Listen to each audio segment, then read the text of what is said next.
नमस्कार मित्रों, मैं हूं नेटन भानु और आपका चैनल एडवर्टेक्स पे स्वागत है। मित्रों, लास्ट पार्ट में हमने फ्रिक्शन फोर्स देख लिया था और उसके बाद कुछ वीडियो में प्रॉब्लम आ गया तो अचानक से उसको बंद करना पड़ा। ठीक है, तो हम लोग इसको ना यहाँ इससे पहले पहले हमने देख लिया था। ठीक है, उससे पहले एक छोटी सी रिक्वेस्ट है, सब्सक्राइब और शेयर कर दे अपने फ्रेंड्स के साथ। ठीक है, वो मेरे लिए काफ़ी मोटिवेशन का काम करता है और आप बने रहिए।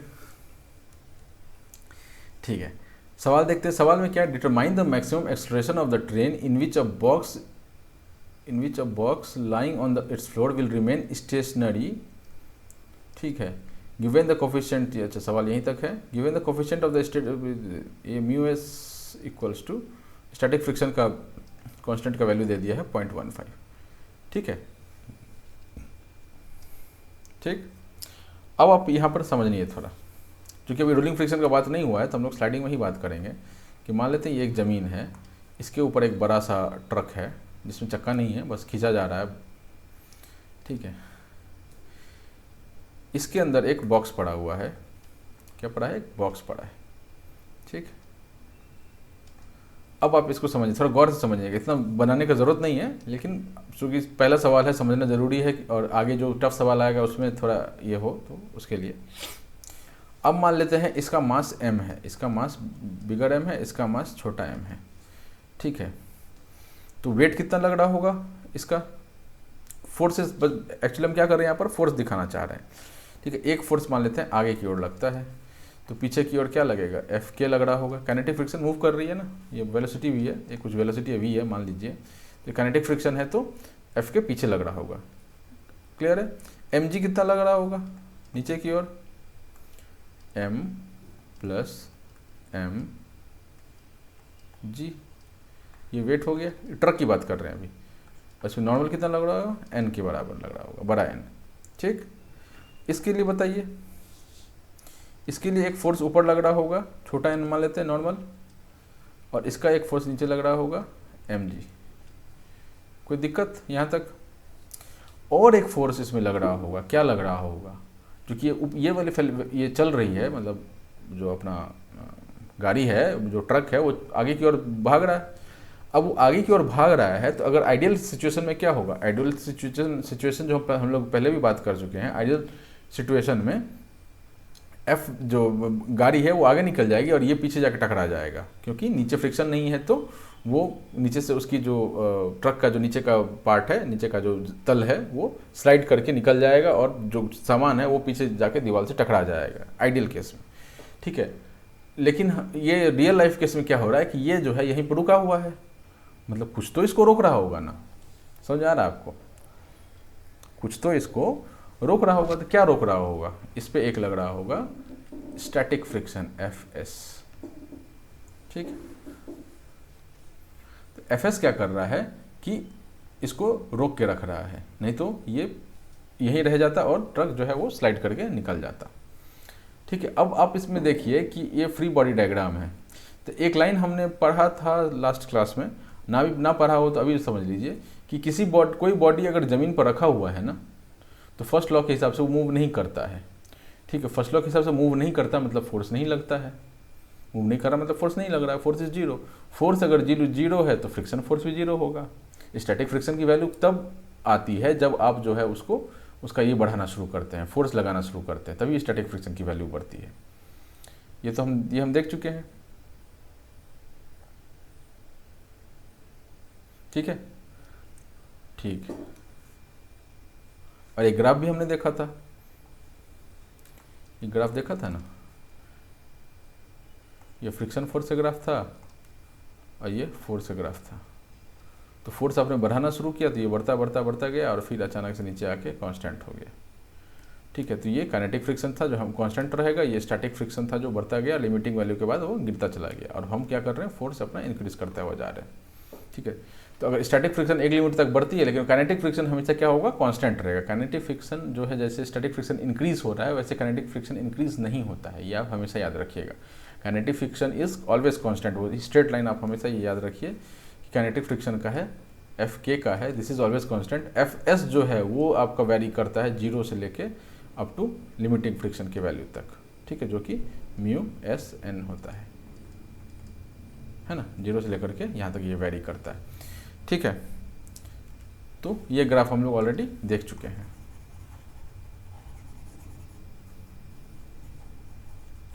ठीक, तो अभी आप देखिए कि इस बॉडी पे एक्सटर्नल फोर्स क्या है। इस बॉडी पे ये जो हमने हमारा अंदर वाला ब्लू कलर का बॉडी है उस पर एक्सटर्नल फोर्स क्या है। अब एक्सटर्नल बॉडी का हम हटा देते हैं, ये सब जो है ये हमारे काम का फिलहाल नहीं है, तो हम इसको हटा रहे हैं। ठीक, अब ये तो मास MS mg है, ये तो ठीक ही है। अब इसमें देखिए कि ये नॉर्मल तो mg को बैलेंस कर रहा है। ठीक है, fs को भी बैलेंस करने के लिए कुछ चाहिए, fs की बैलेंस करने के लिए भी तो कुछ चाहिए। तो अब रिलेटिव मोशन कॉन्सेप्ट हमने देखा था कि जितने स्पीड से वो हमसे आगे जाएगा उतने स्पीड से हम उससे पीछे जाना चाहते हैं।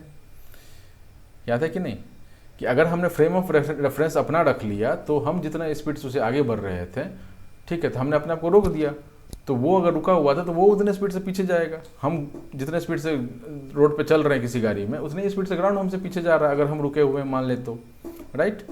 तो अगर ये बॉडी जो है इसको अगर फ्रेम ऑफ रेफरेंस ले लें, इसको अगर रोक दें, ठीक है, तो ये क्या था कि ये F की फोर्स से वो निकल जा रहा था। अगर हम इसको फ्रेम ऑफ रेफरेंस ले लें, बड़े बड़े रेड को हम फ्रेम ऑफ रेफरेंस अगर ले लें तो इसको रोक दिया तो इस पर लग रही होगी फोर्स, ये पीछे जाके इधर जाके टकरा जाएगा इससे। मतलब कि F जो है जो आगे की ओर लग रही है वो रिलेटिवली F इस पे पीछे की ओर लग रही है। ये किसके बराबर है, Fs के बराबर है।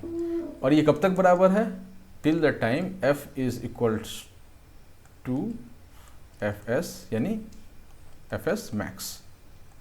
फोर्स जब तक Fs मैक्स के बराबर है तब तक जो है ये जो सामान है यहीं रुका रहेगा। जैसे ही आपने इस फोर्स को Fs मैक्स से ज़्यादा कर दिया तो ये बॉडी क्या हो जाएगा, ये पीछे की ओर खींचने लग जाएगी। तो आप देखे होंगे कि बस चल रहा है और एक कार्टून ढक ढक ढक ढक ढक करते हुए पीछे की ओर आता जा रहा है।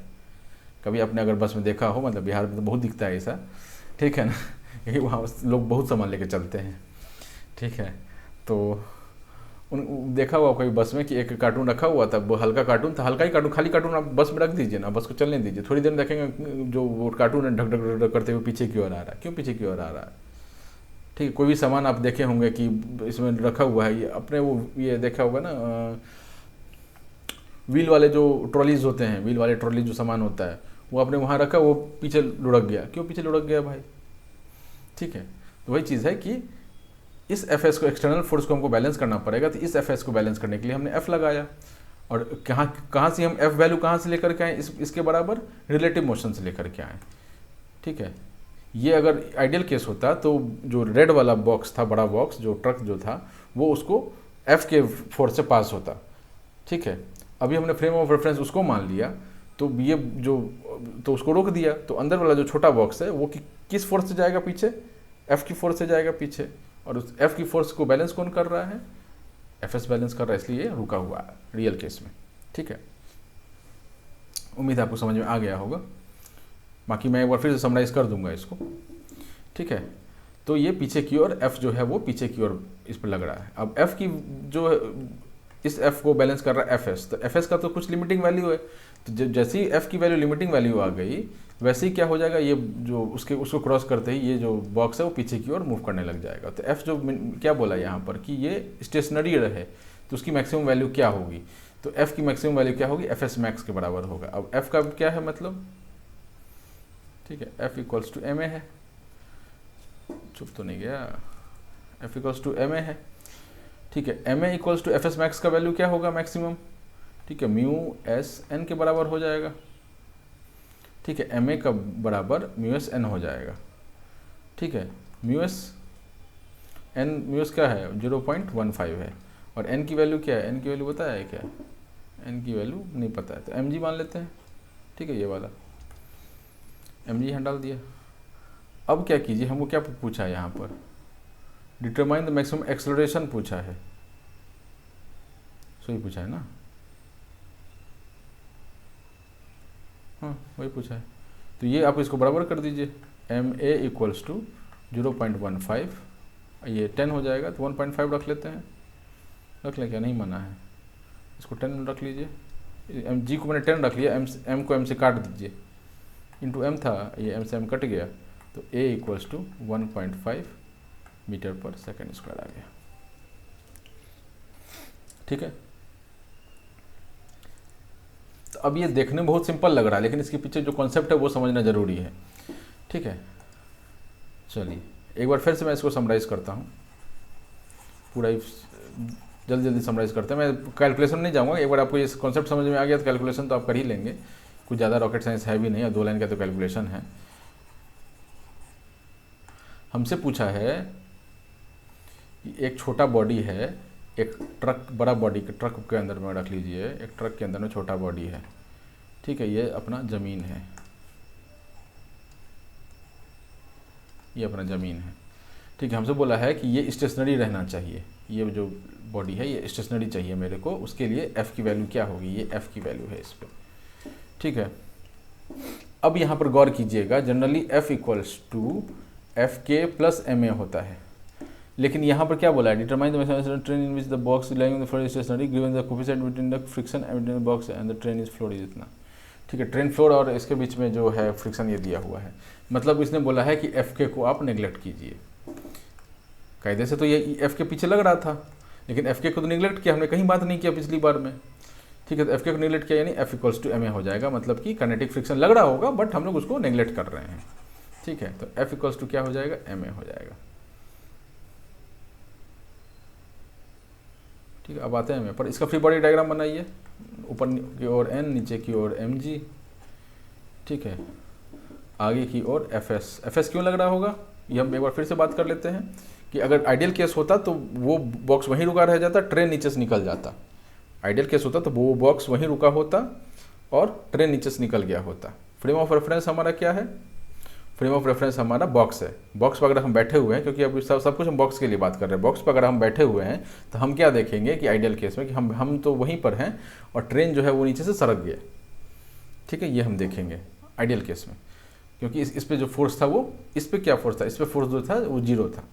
लेकिन अगर ये है आइडियल केस हटा दें तो ये बॉक्स हम देखते हैं कि ये बॉक्स जो है ट्रेन आगे भाग रही है, तो ये बॉक्स भी है उसके साथ में आगे जा रहा है, मतलब कोई फोर्स देख होगा जो उसको ट्रेन में चिपका के आगे लेके जा रहा है, ठीक है। तो उसमें कौन चिपका के लेके जा रहा है, उसको एफ एस चिपका के उसको लेके जा रहा है। फ्रिक्शन फोर्स जो है उसको ट्रेन में चिपका कर रख रहा है, आगे की ओर जा रहा है। अब आप देखेंगे कि इस पे एक्सटर्नल फोर्स, इस वाले बॉक्स पे एक्सटर्नल फोर्स को अगर हम बैलेंस करें तो इनका तो बैलेंस हो रहा है एन और एम जी का, लेकिन एफ एस का बैलेंस कुछ नहीं हो रहा, मतलब पीछे की ओर कुछ एक एफ डैश फोर्स लग रहा होगा। अब ये एफ डैश फोर्स कौन सा होगा ये हमको पता करना है। तो एफ डैश फोर्स का वैल्यू क्या होगा कि अब हम फ्रेम ऑफ रेफरेंस क्या करेंगे, अपने ट्रेन बॉक्स से उतर जाएंगे और ट्रेन को ले लेंगे, ठीक है। तो हमने और फिर से हम आइडियल केस में चलेंगे, ठीक। अब हमारा फ्रेम ऑफ रेफरेंस क्या है, ट्रेन है और बॉक्स उस पर रखा हुआ है। जैसे ही ट्रेन चला, जैसे ही ट्रेन मूव किया तो हम क्या देख रहे हैं कि ट्रेन को तो हमने रोक दिया है, तो मतलब कि फोर्स किस पे लग रहा होगा, इस पे लग रहा, बॉक्स पे लग रहा होगा। बॉक्स किस फोर्स से पीछे जाएगी, जिस फोर्स से ट्रेन आगे बढ़ रही होगी एक्चुअल में, उसी फोर्स से बॉक्स जो है अंदर में वो पीछे की ओर जा रही होगी, ठीक है। तो मतलब कि फ्रेम ऑफ रेफरेंस से पता चलता है कि ये एफ डैश जो है वो एफ के बराबर है, ये वाले एफ के बराबर है, ठीक है। अब बोला है कि F equals to F S, F जो है जो फोर्स बाहर की ओर ट्रेन जो फोर्स लगा रहा है वो किसके बराबर है, एफ एस के फ्रिक्शन फोर्स के बराबर है। कब तक ये बॉक्स जो है वो रुका हुआ रहेगा, जब तक जब ये मैक्स का वैल्यू तक पहुंच जाए। एफ का जो मैक्स वैल्यू होगा, एफ एस का जो मैक्स वैल्यू होगा, ठीक है, उतने वैल्यू तक जो है फ्रिक्शन फोर्स इसको रोक के रख पाएगा, स्टेशनरी रख पाएगा, यानी कि हम एफ का जो है मैक्सिमम वैल्यू खोजना चाह रहे हैं। अब एफ एक्स मैक्स के लिए क्या होता है कि लिमिटिंग केस में म्यू एस एन हो जाता है, ठीक है। म्यू एस एन क्या बोल सकते हैं, म्यू एस एम जी बोल सकते हैं, और ये तो इसके हिसाब से आया। अब इस एफ को क्या बोल सकते हैं, एफ इक्वल्स टू इसको एफ, अब इसकी बात हो रही है ना, तो नेट फोर्स इस पर लग रहा है, एफ की लग रहा था। अब इसको हम एडिट करके लिख सकते हैं कि सीधा ये एफ ही है, ठीक है। ये दोनों बराबर ही है, ये और ये बराबर है, ठीक है। तो इस पर क्या हो रहा है, इधर की ओर एफ लग रहा है, इस पर इधर की ओर एफ एस लग रहा है, तो ये एफ का वैल्यू क्या हो जाएगा, इसका मास इंटू इसका एक्सलरेशन, मास इंटू एक्सलरेशन। इसको इक्वेट कीजिए आप इससे, ये एम में कट जाएगा, ए की वैल्यू म्यू एस जी आ जाएगा, ठीक है। ये इसका सोल्यूशन, ठीक है। चलिए, उम्मीद है दूसरी बार में तो पक्का ही समझ में आ गया होगा, ना आया हो तो आप एक बार फिर से रिपीट करके देख लीजिए, ठीक है ना, आ जाएगा आपको समझ में। अगला सवाल, अब क्या है ना, फिजिक्स थोड़ा फील करने का चीज़ है, इस सवाल में हम लोग थोड़ा फीलिंग डालेंगे, ठीक है। अच्छा, एक मैं ना रिलेटिव मोशन का जो एग्जांपल बता रहा था उसमें मैं एक रिलेशनशिप वाला एग्जांपल बता रहा था, ठीक है। तो उसमें वो थोड़ा कुछ अधूरा रह गया था, वो एक्चुअली दिमाग में आया था बट वो कहीं मिस कर गया, एक पीछे मतलब जितना बताया वो तो बताया ही बताया, उसके बाद की एक और एग्जाम्पल आया था दिमाग में। मान लीजिए एक स्त्री है, स्त्री कुछ भी कर सकती है, वो स्त्री है, और हमारे पास लौंडे कितने हैं, 5 लौंडे, 2 3 4 5 लौंडे, ठीक है।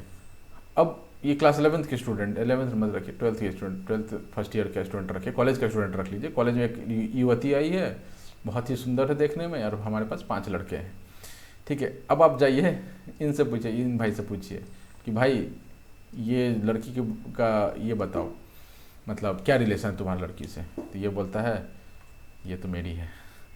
इसके पास ये भी बोलता है ये मेरी है, ये बोलता है ये इसकी है, ये बोलता है मैं पहचानता ही नहीं, ठीक है, और ये बोलता है कि ये भाई द्रौपदी है, सबकी है, ठीक है।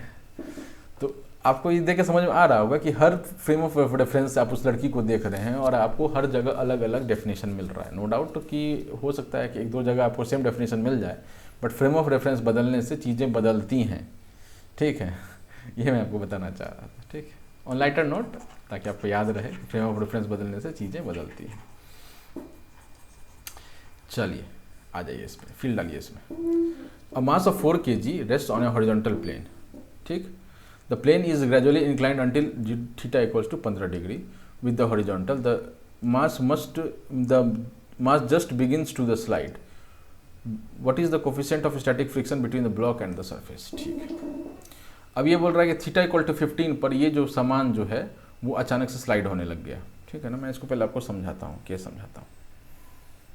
अब ये सवाल बना के तो मैं तुरंत दिखा सकता हूँ, सब सवाल बना के दिखाना इज़ नॉट इम्पॉर्टेंट, ठीक है। कोई भी आपको आएगा सवाल तो 2 मिनट में बता के चला जाएगा, लेकिन अगर ऐसा सवाल कुछ और आ गया ना तो आप ना फंसे, तो उसका व्यवस्था करना पड़ेगा, ठीक है। लास्ट पार्ट में स्टोरी रह गया था, हम लोग इस बार स्टोरी आगे देखेंगे, ठीक है। अब यहाँ गौर कीजिए,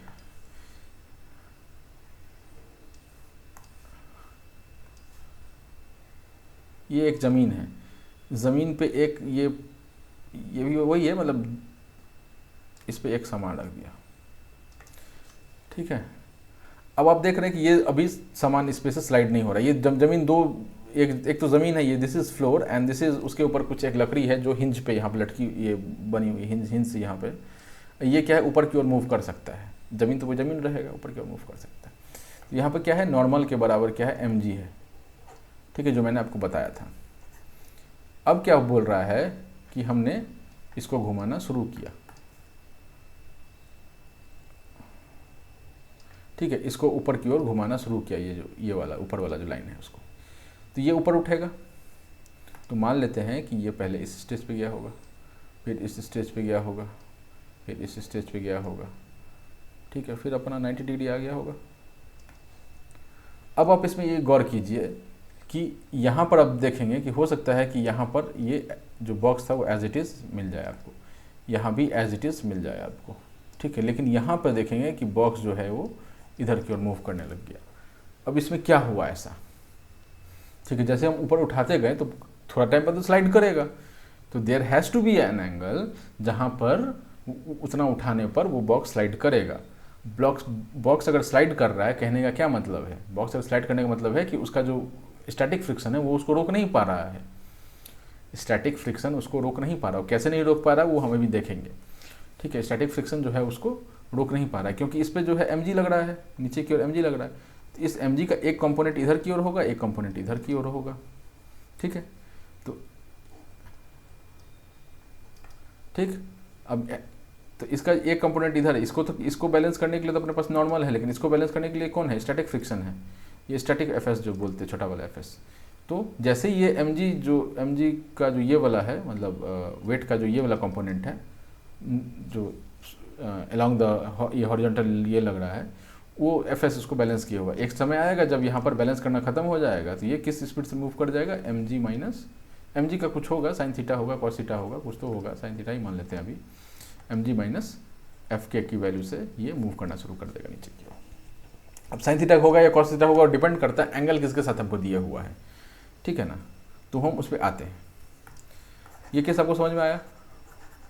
आपने जैसे ही उठाना शुरू किया वैसे ही उसका जो है नीचे की ओर फोर्स बढ़ता चला गया, नीचे की ओर जैसे ही फोर्स बढ़ता चला गया आपका स्टैटिक फ्रिक्शन के फोर्स के बराबर आ गया होगा और वो उसके बाद नीचे मूव करना शुरू कर दिया होगा। स्टैटिक फ्रिक्शन का जो लिमिटिंग वैल्यू है, लिमिटिंग फ्रिक्शन का जो वैल्यू है उसके बराबर जैसे ही आया होगा, उसके बाद जैसे ही उसको वैल्यू क्रॉस किया होगा वो नीचे चला गया होगा। तो ये आपको समझ में आया। अब इसमें क्या है, हाँ, इस सवाल में वैसे दे दिया है कि थीटा इक्वल्स टू कितना डिग्री है, 15 डिग्री पे जो है ये जस्ट मूव करने लग जाता है, मतलब ये लिमिटिंग की बात कर रहा है यहाँ पर, ये यहाँ पर दे चुका है। आपको ये समझ में आ गया। अब आपको यहाँ पर एक और चीज़ समझना, मैंने आपको क्या बताया था कि एक्स और वाई प्लेन में अगर कोई फोर्स हो, एक्स और वाई प्लेन में कोई फोर्स हो तो हम उसको नहीं तोड़ते हैं, ठीक है, उसको हम एज इट इज़ रहने देते हैं, ठीक है। अगर एक्स और वाई प्लेन के बीच में कहीं पर अगर फोर्स हो तो हम इसको इसमें तोड़ते हैं। ये मैंने आपको 1-2 लेक्चर पहले बताया था, ठीक है। मान लिया थीटा दिया हुआ है तो ये कॉस थीटा में टूट जाएगा और ये साइन थीटा में टूट जाएगा, ये मैं आपको पहले ही बता चुका हूँ, ठीक। अब यहाँ पर क्या है ना कि हम फ्रेम किसको मान रहे हैं, चूंकि फ्रेम ऑफ रेफरेंस का बात नहीं हुआ था तो मैंने ये आपको ये कर दिया है। तो ये जो एक्सिस है हम किसको मान रहे हैं उस पर बहुत कुछ डिपेंड करता है। क्या डिपेंड करता है कि जब आपने ये हिंज के अलोंग, ये अपना ज़मीन था, हिंज के अलोंग आपने इसको उठाया और इस पर एक ये था बॉक्स था, तो अब क्या है कि कायदे से देखा जाए तो इस पर mg एकदम नीचे लगेगा, mg में तो कोई दिक्कत ही नहीं है। नॉर्मल इस पर ऐसा लगेगा, इस पर fs ऐसा लग रहा होगा, fs, ठीक है। और इस mg का कंपोनेंट जो है ये नॉर्मल है, इस mg कंपोनेंट अभी छोड़िए, यहाँ तक अब ये फोर्स है। अब आप देखिए कि इसका एक्सिस कैसा होना चाहिए, इसका तो तल ही घूम गया, जिस चीज़ का तल ही घूम गया उसमें आप क्या कीजिए, अपना फ्रेम को भी थोड़ा टेढ़ा कीजिए। अब हमारे पास जो वो एक्सिस, हम जो एक्स और वाई ऐसे देख रहे थे, आप एक्स और वाई एक्सिस आप ऐसे देखिए, ठीक है। अब जब ऐसे देखेंगे तो अब इससे आपको दिखेगा कि mg जो है वो इस फ्रेम के हिसाब से ऐसा है, मतलब इसको ही तोड़ना ज़्यादा बेहतर है। नहीं तो ये सवाल बिना जो मैंने आपको बताया था उससे भी हो सकता है, वो भी मैं आपको बता देता हूँ करके, ठीक है। अगर हम स्टिल हम बोले कि नहीं भाई मैं तो अडिग हूँ, मैं अपना फ्रेम नहीं चेंज करूँगा, मैंने जैसे ही फ्रेम चेंज किया एक्सिस थोड़ा सा घूम गया, राइट, एक्सिस अलोंग द, उसका जो बॉक्स का तल था उसके अलोंग हो गया एक्स एक्सिस, ठीक है। वो हमारे लिए इजी है फ्रेम ऑफ रेफरेंस। लेकिन कोई अगर ढीठ होता है ना थिथर टाइप का, वो बोलता है कि नहीं सर हम तो इसको ही मानेंगे जो हम मानते हुए आ रहे हैं, तो वेल एंड गुड, आप उसको ही तोड़िए, उससे भी आंसर आएगा। वो बोलता है कि हम तो ढीठ हैं सर, हम तो नहीं तोड़ेंगे, तो नहीं तोड़िएगा तो देखिए ना कैसे तोड़ते हैं। तो इस fs को हम लोग तोड़ना शुरू करेंगे। इसका क्या होगा, कुछ थीटा वैल्यू मालूम पता होगा तो ये fs का मतलब थीटा इधर से पता था तो fs cos थीटा इधर आ जाएगा, fs sin थीटा इधर आ जाएगा।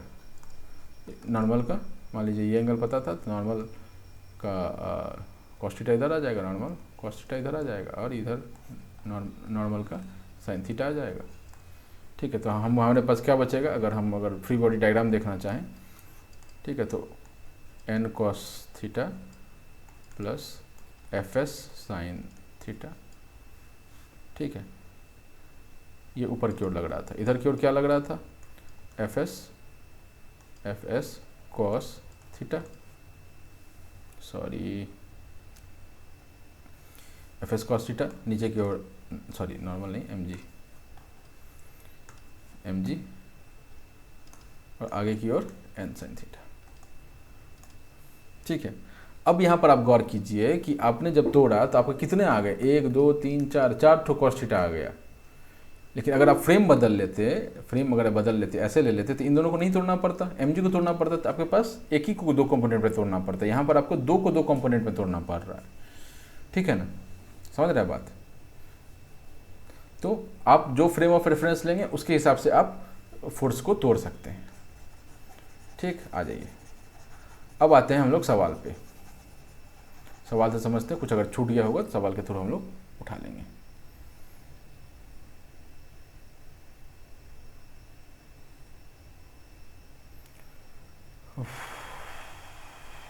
चलिए,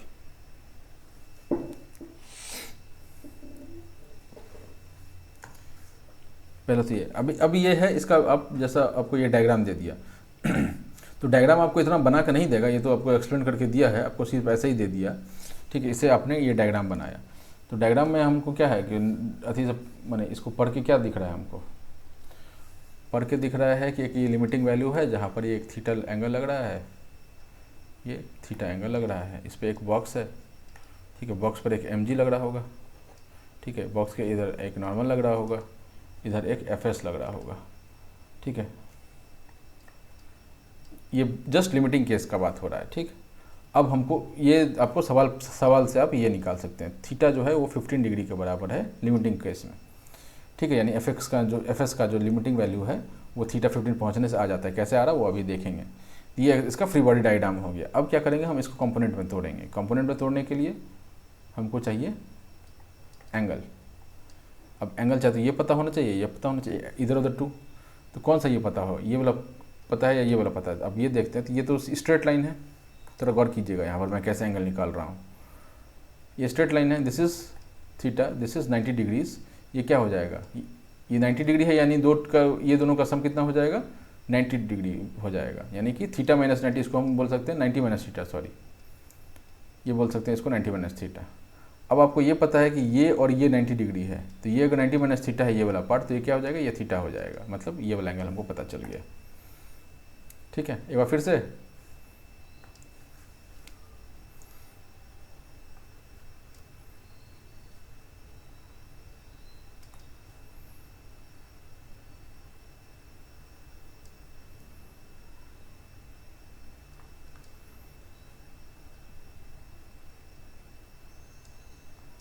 ये केस है, ये mg इधर लग रहा था, चाहे ये एंगल पता हो या ये एंगल पता हो, ये थीटा था, ये 90 डिग्री है, तो sum of angles of the triangle क्या होता है, 180 डिग्री, तो ये 90 है, तो यानी इन दोनों का समेशन क्या देना चाहिए हमको, 90 डिग्री देना चाहिए। तो ये अगर थीटा है तो ये क्या हो जाएगा, ये वाला पार्ट 90 माइनस थीटा हो जाएगा, 90 माइनस थीटा हो जाएगा। और ये हमको पता है कि ये टोटल जो है ये 90 डिग्री है, तो उसमें आधा पार्ट हमको क्या पता है, आधा या जो भी पार्ट है उसको क्या पता है 90 माइनस थीटा, तो ये जो छोटा सा वाला एंगल है इसको बोल देंगे हम लोग थीटा। ठीक है ना, एक एंगल में ये अगर 90 माइनस थीटा है और ये टोटल 90 है, ये 90 माइनस थीटा है, तो ये थीटा होगा, ये थीटा होगा, तो ये 90 माइनस थीटा हो जाएगा। दोनों को जोड़ेंगे तो ये 90 डिग्री, इसको जोड़िए, 90 माइनस थीटा प्लस थीटा, तो थीटा थीटा कैंसिल हो गया, 90 डिग्री आ गया। ठीक है ना, उम्मीद आपको ये समझ में आ गया होगा। ठीक, चलिए इस पे आ जाइए। अब हमको एंगल पता चल गया।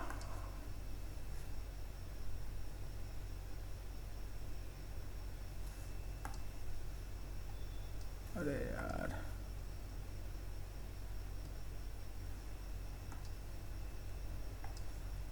पॉइंट इरेजर,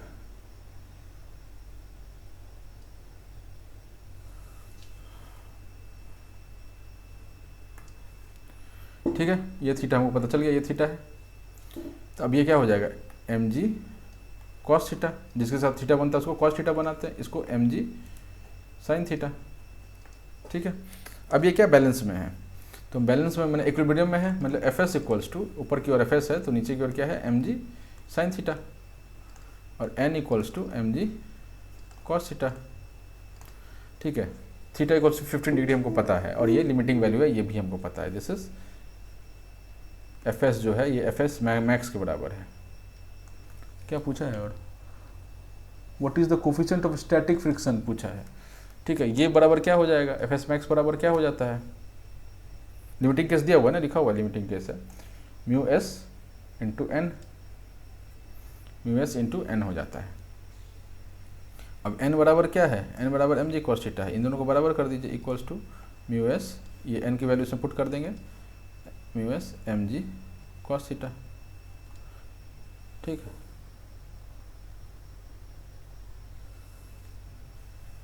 ठीक है, इसको हटा दें, अब नीचे वाले को, काम हो चुका है।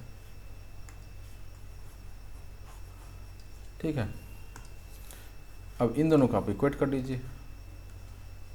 ठीक है, इसको ऐसे इक्वेट करेंगे तो हम क्या मिल जाएगा, mg से mg तो कट ही जाएगा, तो sine theta by cos theta equals to mu S हो जाएगा, है ना। इसको हम क्या किया, इस mg को और इस mg को काट दिए, और इस कॉस थीटा को साइन थीटा के नीचे लेके चले गए, तो म्यू एस इक्वल्स टू क्या हो जाएगा, sine theta by cos theta. ठीक है, this is equals to tan theta. अभी टेन थीटा क्या है, 10 15 है, 15 डिग्री दिया हुआ है ना, 10 15 हो जाएगा। ठीक है, चुप तो नहीं गया, नहीं, ठीक है। तो म्यू एस क्या हो जाएगा, mu S equals to 10 15 degree, ठीक, वही दिया हुआ ना, पर के देखिए अब ये हो जाएगा, कोई ये नहीं है। Now theta max depends only on the mu S and is independent of the mass of the block, ये आपको याद रखना है यहाँ पे, ठीक है। काफ़ी टाइम हो गया दोस्त, क्योंकि इनिशियल सवाल है, कॉन्सेप्ट इसमें बताना ज़रूरी है, तो मैं थोड़ा टाइम लेके चल रहा हूँ और हड़बड़ा नहीं रहा हूँ, आप भी पेशेंस रख के चलिए। ये लेक्चर क्या है ना, जो लेक्चर मैं लेता हूँ, ये जो पढ़ाई है ना, वो उसमें आप फोकस होकर पढ़िए, आपको सब कुछ समझ में आएगा, ठीक है। अब लेक्चर जैसी चीज़ें ना इंटरेस्टिंग नहीं हो सकती हैं, मतलब आप कॉलेज भी चले जाएंगे तो वहाँ भी आपको लेक्चर बोरिंग ही लगेगा, आधे लोग तो सोते होते हैं, काफ़ी लोग तो क्लास अटेंड नहीं करते हैं, प्रॉक्सी मरवाते हैं अपना, ठीक है। तो वो कुछ समय होता है, जब आप कभी जॉब में जाएंगे तो जितना देर जॉब का होगा उसमें आपको 2-3 घंटे मज़े आएंगे, 5-6 घंटे आपको बोरिंग ही लगेगा। तो ऐसा चीज़ हो ही नहीं सकता है कि आप 24 घंटे आप इंजॉय करते रहें सालों, ऐसा नहीं हो सकता। तो थोड़ा बोरिंग चलता है, बट बियर विथ मी, समझिए चीज़ों को और आप फोकस रहिए। जितना दिमाग में आप कौतूहल पैदा करेंगे ना, जितने दिमाग में आप चीज़ों को सोचने के लिए देंगे कि फलाना रास्ता, फलाना के साथ लड़ाई हो गया, फलाना लड़की ऐसे बोल दी, फलाना दोस्त ऐसा बोल दिया, ये जितना चीज़ आप आसपास अपने दिमाग में घुसने देंगे, सोचने के लिए, दिमाग को सोचने के लिए आप चीज़ देंगे, उतना ज़्यादा आप ऑक्यूपाइड रहेंगे, उतना ज़्यादा आपको मन नहीं लगेगा, ठीक है। आप फोकस्ड मतलब क्या होता है, फोकस्ड मतलब यही होता है कि बाकी की चीज़ों को आप अपने दिमाग में दे ही नहीं। दिमाग का काम है सोचना, दिमाग का सबसे इंपॉर्टेंट काम है सोचना और पुरानी चीज़ों को भूलना। तो दोनों में उसको इम्पोर्टेंट का, एक इम्पॉर्टेंट काम करने दीजिए और दूसरा इम्पॉर्टेंट काम को आप डायरेक्ट कीजिए। पहला इंपॉर्टेंट काम उसका दिमाग का काम क्या है, भूलना, तो आप पुरानी बातों को भूलिए अगर कुछ ऐसा हुआ है तो, ठीक है। और अगर दूसरा काम क्या है उसका सोचना, तो उसको सोचने के लिए अपना स्टडी मटेरियल का चीज़ दीजिए। अगर आप आसपास की चीज़ें देंगे ना जो जिसका कोई रिजल्ट नहीं है, तो वो दिमाग तो सोचना शुरू कर देगा उसको भी, है और दिमाग का क्या होगा, एनर्जी वेस्ट होगा, फिर आप थके थके फील करेंगे मेंटली। तो दिमाग को सोचने के लिए चीज़ मत दीजिए। फोकस मतलब यही है कि दिमाग को आप वही सोचने के लिए दीजिए जो आप कर रहे हैं। आप क्या कर रहे हैं, ये कर रहे हैं, ठीक है। बाकी 11th-12th में तो बहुत लोग बहुत कुछ करते हैं, ठीक है, तो वो उस चीज़ में ही फोकस्ड होते हैं। तो अपने चीज़ पे फोकस रखिए। बाकी लाइफ एंजॉय करना है तो एक बार आप कॉलेज चले गए ना, तो कॉलेज से आपकी लाइफ एंजॉय होना शुरू हो जाएगा। वो कैसे क्या होगा वो मैं आपको कहानी से बताते चलूँगा। पहले ये सवाल ख़त्म कर लें, उसके बाद हम लोग कहानी आगे बढ़ाएंगे। चलिए आ जाइए, लास्ट सवाल है, what is the acceleration of block and trolley system shown in इतना if the coefficient of kinetic friction between the trolley and the surface is 0.04। now Fk दे दिया 0.04। what is the tension in the string, gravity दे दिया, इधर neglect the mass of the string को neglect कर दीजिए, ठीक है। तो ये आपको बना के दे दिया। इसका फ्री बॉडी डायग्राम, इस वाले ऑब्जेक्ट को, नीचे वाले ऑब्जेक्ट पे क्या, नीचे की ओर वेट लग रहा है 30 न्यूटन का, ऊपर की ओर टेंशन लग रहा होगा, इधर की ओर सॉरी इधर की ओर नहीं, इसका वेट 3 kg है बेसिकली, ठीक है। इसको करने का 2 तरीका है, ठीक है। एक तो जो आपको 11th में करना है, दूसरा जो आपको नीट JEE में करना है, ठीक है। तो पहले मैं इसका आसान तरीका बताता हूँ कि आप क्या कीजिए, इस पूरे को ना एक सिस्टम मान लीजिए, इस पूरे को एक सिस्टम मान लीजिए, ठीक है। जैसे ही आप इस पूरे को सिस्टम मान लेंगे, ये पूरा सिस्टम मान लिया, ये पूरा सिस्टम एक मान लिया, तो इस पर आप इसका फ्री डायग्राम बनाइए, फ्री बॉडी डायग्राम बनाइए, ठीक है। तो मैं इसको एक बॉक्स रिप्रेजेंट कर रहा हूँ। आगे की ओर क्या लग रहा है, 30 न्यूटन, ठीक है। नीचे की ओर लग रहा था, मतलब पूरा एक सिस्टम मान लिया, तो मैं उसको सिस्टम बना के उसको छोटा बॉक्स बना दिया। तो इसका फोर्स क्या लग रहा है, 30 न्यूटन लग रहा है फोर्स। पीछे की ओर फोर्स क्या लग रहा है, Fk लग रहा है, kinetic friction, Fk equals to mu K N. Mu K कितना है, म्यू के 0.04 था। एन क्या होता है, ये सीधा समतल पे है तो इस mg के बराबर होगा। m कितना है 20, g कितना है, नीचे की ओर ग्रेविटी 10, तो 4 2 जा 8, ये इक्वल्स टू 8 न्यूटन का फोर्स, ठीक है। तो इधर की ओर Fk कितना लग रहा होगा, 8 न्यूटन के बराबर लग रहा होगा, ठीक है। अब बताइए कि इस पूरे सिस्टम का वेट कितना है, इस पूरे सिस्टम का वेट, चूँकि हमको यहाँ पर Fk निकालना था और Fk इस वाले से, अब देखिए यहाँ पर ये गलती किया होगा, इसको ये व्हील नहीं देना चाहिए था, ये रोलिंग मोशन नहीं है, ये स्लाइडिंग मोशन है। ये NCERT वाले बिना ज़बरदस्त गलती करते हैं, ठीक है नहीं है वो बात की चीज़ है, जब रोलिंग मोशन पढ़ेंगे तब देखेंगे, लेकिन अभी तक हमने स्लाइडिंग मोशन पढ़ा है तो इसको व्हील्स नहीं देना चाहिए था, दिस इज रॉन्ग। ठीक है, तो जब हम एफ के निकाल रहे थे तो एफ के में हम इसका ही वेट खाली लिए। क्यों एफ के लिए खाली इसका वेट? काहे कि ये सिर्फ इस पे ही आ रहा था। ये व्हील हटाइए और इसको डब्बा को बड़ा कर दीजिए थोड़ा। ठीक है, अब हमने क्या किया, इसको एक सिस्टम मान लिया है।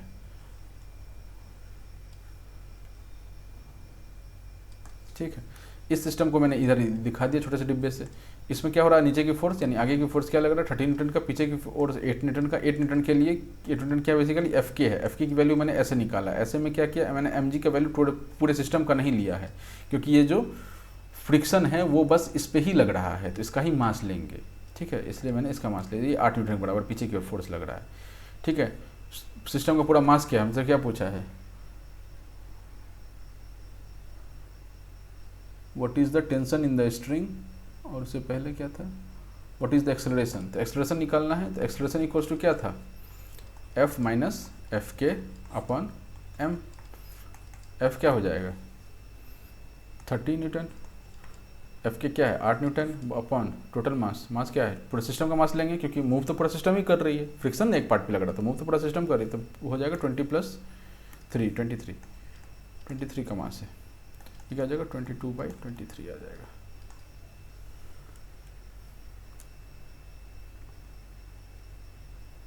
ठीक है, देखिए, लेकिन सवाल में यहाँ कैच क्या दे दिया, टेंशन दे दिया एक। तो ये आप ऐसे ही अप्रोच से बना सकते हैं, ज़्यादा कुछ नहीं लगा मेरे को। ये पोर्शन जो मैंने किया है ये आपके दिमाग में ही हो जाएगा। सॉरी, ये इधर वाला portion, once this is done आप सीधा दिमाग में ही कैलकुलेट कर लेंगे कि नेट फोर्स कितना है इधर की ओर। 22 न्यूटन का नेट फोर्स है, नेट वेट कितना है 23 है, 22/23 इसका एक्सेलरेशन आ गया। ये आप सीधा कर सकते हैं। लेकिन अब थोड़ा हम लैंग्वेज पे आ जाते हैं। लैंग्वेज में क्या करेंगे, फ्री बॉडी डायग्राम बनेगा, क्योंकि हमको टेंशन ही पूछा है। हम सिस्टम मान लिया तो टेंशन क्या हो गया था, अब हमसे पूछा है टेंशन कितना है भाई स्ट्रिंग में, तो उसके लिए हमको इंडिविजुअली चलना ही पड़ेगा, ऑप्शन नहीं है हमारे पास। बट अगर कभी ऐसा लल्लू से एग्जाम में सवाल पूछ दे नीट वगैरह में, तो आप सीधा टेंशन वगैरह नहीं पूछे, तो एक पूरा सिस्टम मान के आप उसको करके हटाइए और आगे बढ़िए। ठीक है, अब इसमें देखिए, अब इसका फ्री बॉडी डायग्राम बना दिया। फ्री बॉडी डायग्राम से क्या हमको दिख रहा है, ऊपर की ओर टेंशन लग रहा है, टेंशन। ठीक है, इसमें क्या क्या लग रहा है बस, चलिए पहले इसको देखिए। टेंशन आगे की ओर लग रहा है, पीछे की ओर एफ के लग रहा है। ठीक है, अब मान लेते हैं ये पूरा सिस्टम जो है ना ए एक्सेलरेशन से मूव कर रहा है। ये पूरा सिस्टम क्या कर रहा है, एक ही एक्सेलरेशन से मूव कर रहा है। ठीक है ना, वही हमको निकालना है कि किस एक्सेलरेशन से मूव कर रहा है। तो हम क्या बोल रहे हैं कि एक ही एक्सेलरेशन से मूव कर रहा है। तो ऊपर की ओर क्या लग रहा है, टेंशन लग रहा है, नीचे की ओर क्या लग रहा है, लेकिन ऐसा नहीं होगा ना, उल्टा ही होगा, क्योंकि ये तो मूव नीचे की ओर करेगा। तो हम क्या करते हैं कि साइन का ध्यान रखते हुए नीचे ले लेते हैं। नीचे क्या चल रहा है 30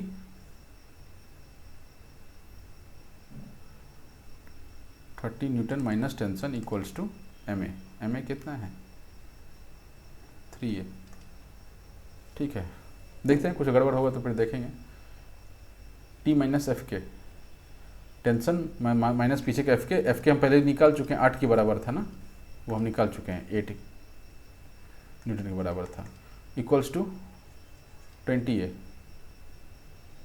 ठीक है, ये भी एक ही एक्सेलरेशन से जा रही होगी और ये भी एक ही एक्सेलरेशन से नीचे मूव कर रहा होगा।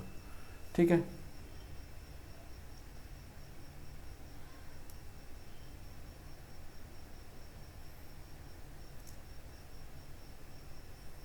ठीक है, वही तो लिखा हुआ है ना, ये वही लिखा हुआ है। जस्ट इनकी वेरीफाई कर लेता हूँ कि कुछ गड़बड़ ना हो जाए। ठीक है, ये क्लियर है आपको। उसने न्यूटन नहीं लिखा हो तो न्यूटन हटा दीजिए, क्योंकि हमको सॉल्व ही तो करना है। अब 2 इक्वेशन 2 अननोन आराम से आप निकाल सकते हैं। ठीक है, दो इक्वेशन 1 इक्वेशन 2, 2 इक्वेशन 2 अननोन, आप इसको सॉल्व कर लीजिए, आपको टी का वैल्यू आ जाएगा और आपको ए का वैल्यू आ जाएगा। यही दोनों चीज़ पूछा गया है। ठीक है, इसमें कुछ भी नहीं था। ठीक है, क्लियर है मित्रों ये चीज़। टाइम भी काफ़ी हो चुका है। चलिए, इसको यहीं क्लोज करते हैं। उम्मीद है आप कर लेंगे, नहीं कर पा रहे हैं क्या। t इक्वल्स टू 20a + 8, इस टी को उठा के इसमें पुट कर दीजिए। टी की जगह पे 30 माइनस 20a माइनस है ना यहाँ पे, ये माइनस है यहाँ पे, तो ये भी दोनों को माइनस दे देगा। 8 इक्वल्स टू 3a, इधर चला जाएगा तो ये क्या आ जाएगा 23a, इधर चला जाएगा मैंने ये से माइनस हो जाएगा क्या 22, a इक्वल्स टू 22/23। ठीक है, a की वैल्यू पुट कर दीजिए, किसमें पुट कर दें, इसमें पुट कर दीजिए, आंसर निकल के आ जाएगा। थोड़ा डेसिमल में जा रहा है बट ठीक है, उतना तो आपको कैलकुलेशन आना चाहिए। ठीक है, इंपॉर्टेंट पार्ट इसमें यही था कि आपको ये फ्री बॉडी डायग्राम बनाना था और पूरा सिस्टम एक्सेलरेशन एक के हिसाब से मूव कर रहा होगा ये आपको बताना था। इसमें ये चेक कर लेंगे कुछ अंडरलाइन वगैरह है तो देख के निकाल लेंगे, नहीं कुछ नहीं है। ठीक है, आप इसको पढ़िए, आपको ये पूरा समझ में आ जाएगा। चलिए इसको यहीं ख़त्म करते हैं और हम लोग स्टोरी पे मूव करते हैं। तो हुआ क्या ना, चलिए तो हुआ क्या कि मैं फिर उधर से आया, ऋषिकेश, हरिद्वार से ऋषिकेश से आया और मैंने सारे मतलब डीपीपी नहीं था वो, एक्चुअली शीट्स होते थे, चैप्टर बाय शीट्स होते थे, सबके पीछे AIEEE के सवाल होते थे जो NIT वगैरह के लिए पूछा जाता था। वो सारे सवाल मैंने 5-6 दिन में पूरी मैंने प्रैक्टिस तो था ही, बस वो एक हेडेक वाला जो इशू हुआ था वो that was the problem, right. तो मैंने क्या किया कि वो सारे प्रॉब्लम लगाने लग गया ज़बरदस्त तरीके से। ठीक है, 5 दिन 6 दिन लगाया। ठीक है, उसके बाद से फिर मैंने जो कुछ मैं टेस्ट पेपर्स वगैरह लेके आया था वहाँ से, क्योंकि अब लास्ट टाइम में थोड़ा वो देखना होता है और आपको प्रैक्टिस करना होता है। ठीक है, तो प्रैक्टिस करते वो लास्ट में AIEEE का समय आ गया। अब जैसे AIEEE का समय आ गया तो थोड़ा सा मतलब नर्वस लगा होगा, बट आई वाज लाइक कि चलो ठीक है, दिमाग मेंटली प्रिपेयर हो चुका था कि अब IIT तो बर्बाद हो ही गया, अब तो शायद पता नहीं AIEEE होगा नहीं होगा। VIT का तो आपको बताया कि मेरे को इच्छा नहीं था जाने का। ठीक है, तो उसका सवाल भी मतलब 4-4 लाइन का सवाल पूछा था वो लोग, ऐसा लग रहा था कि IIT को भी फेल कर देगा। तो फिर वो दिया और AIEEE फिर मैं मतलब एग्ज़ाम दे करके अपना होम टाउन चला गया, दिल्ली छोड़ के 1 महीना में, और वहाँ जाके मैं अपने गांव में था। उस समय रिज़ल्ट आया, कुछ पता नहीं 8,000 के आसपास आता, 8,000 को रैंक रहा होगा, एग्जैक्ट नहीं याद है। तो मोस्टली हो गया। ठीक है, बट उस समय भी ऐसा नहीं था कि फ़ाइट कम था, फ़ाइट काफ़ी वहाँ पे भी फ़ाइट था। मतलब आजकल तो ज़्यादा कंपटीशन है, बच्चे ज़्यादा हो गए हैं, लेकिन उस टाइम भी बहुत बढ़िया फ़ाइट था। और फिर मेरे को मतलब VIT मेसरा मिल रहा था and I was a big idiot कि मैंने VIT मेसरा नहीं लिया। क्यों नहीं लिया, उसका एक ही कारण था, क्योंकि मैं क्लास 4 से क्लास 10 तक रांची में पढ़ा था और रांची में मेरे रहने का मन नहीं था, पता नहीं क्यों रहने का मन नहीं था, which was a big mistake.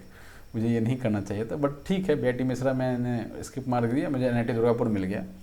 ठीक है, और फिर मैंने वो ले लिया वहाँ पे, कंप्यूटर साइंस ब्रांच में मिल गया, सब कुछ ठीक हो गया ना। मेन जो मैं आपको ये बताना चाह रहा था कि इतना जो ये समय बीता वो IIT से लेकर के इसके बीच का, तो हुआ क्या ना, वो जो मैं हरिद्वार गया था तो देयर वाज 2 थिंग्स। ठीक है, जो मेरे लिए पॉजिटिव बन के आया वहाँ पे। पहला चीज़ तो यह था कि एक ब्रेक मिल गया मेरे को। मैं काफ़ी लंबे समय से ना, आपको बताया ना, 12th का एग्ज़ाम दिया, एग्ज़ाम देने के बाद फिर 1 महीना प्रैक्टिस कर रहा था, 2 एग्ज़ाम के बीच में गड़बड़ा गया था सीन थोड़ा, तो वो काफ़ी स्ट्रेस जो हो गया था, वो जो है वो फैक्टर थोड़ा काम डाउन हुआ। गंगा में स्नान करने के बाद वो फैक्टर काम डाउन हुआ और मेरा स्ट्रेस लेवल जो था या जो दिमाग जो भी स्थिति था वो थोड़ा बैक होकर के जो मैं प्रैक्टिस के स्पीड में था उसमें चलता चला गया। एक चीज़ ये हुआ। दूसरा चीज़ कुछ वहाँ वाइब्स है हरिद्वार वगैरह में। When you go there you feel, जब आप गंगा स्नान करते हैं तो आपको एक अलग टाइप का एक एहसास होता है and something somewhere some power, पता नहीं क्या इनविजिबल पावर था, दैट हेल्प्ड मी आउट और मैं आराम से ऐसे AIEEE तो निकल गया। और नहीं होता उसमें तो फिर तो ऑप्शन कुछ खास मैंने सोचा नहीं था, जाऊंगा रिपीट करने, बट AIEEE जब मिल गया, मतलब मेरा निकल गया, मतलब रैंक आ गया और मेरा को कॉलेज मिल गया, देन मेरे घर में एक सवाल था कि रिपीट करना है या यही मतलब घुस जाना है। तो बहुत बड़ा सवाल था ये मेरे लिए, बट आई फेल्ट कि जो मेरे साथ हुआ है वो सर दर्द वाला कहानी, स्ट्रेस होने वाला कहानी, अगर वो फिर से रिपीट हो गया और अगले साल NIT नहीं मिला देन व्हाट। ठीक है, हो सकता है ना यार, किसी के साथ कुछ भी हो सकता है। वो 2 घंटे के एग्ज़ाम में आपका आगे 4 साल का करियर डिसाइड हो रहा है, तो दैट मैटर्स। तो मैं उतना रिस्क टेकिंग नहीं हूँ, ठीक है, तो मैंने इतना रिस्क नहीं लिया और मैं कॉलेज चला गया। मैंने सोचा कि वहाँ जाकर तैयारी वगैरह करूँगा, बट एक बार आप कॉलेज चले जाते हैं फिर कौन सा तैयारी चलता है। ठीक है, करने वाले करते हैं, ऐसा नहीं है किसी ने किया नहीं, कि लोगों ने किया, लेकिन कोई जितना भी हमको दिखा कि ढंग का पढ़ने वाला बच्चा सब था, वो एक भी छोड़ के IIT नहीं गया, सब वहीं पे पढ़ा रहा मेरे साथ 4 साल। ठीक है, तो ऐसा ही कहानी था। तो हम अब कॉलेज में घुस चुके हैं। अब कॉलेज में हम, मेरा पहला दिन है, मैंने रजिस्ट्रेशन का दिन था और रजिस्ट्रेशन हो गया। उसके बाद कुछ दिन बाद वो सामान वामान लेकर के मैं पहुंचा और हॉल लाइन होता था NIT दुर्गापुर का, वहाँ पर जाके हम लोग लाइन में लगे हुए थे। 2-4 फ्रेंड्स भी मिल गए कोटा वाले जो कोचिंग में साथ में थे या कभी किसी बैच में साथ में रहे हों, तो वो लोग भी मिल गए और हम लोग वहाँ पर बैठ के मतलब बातचीत कर रहे थे, लाइन में लगे हुए थे और हमको हॉल लाइन फर्स्ट ईयर उसमें एंट्री मिलना शुरू हो गया। अब यहाँ से हम आगे कंटिन्यू बाद में करेंगे, ठीक है। चलिए, टाटा, थैंक यू।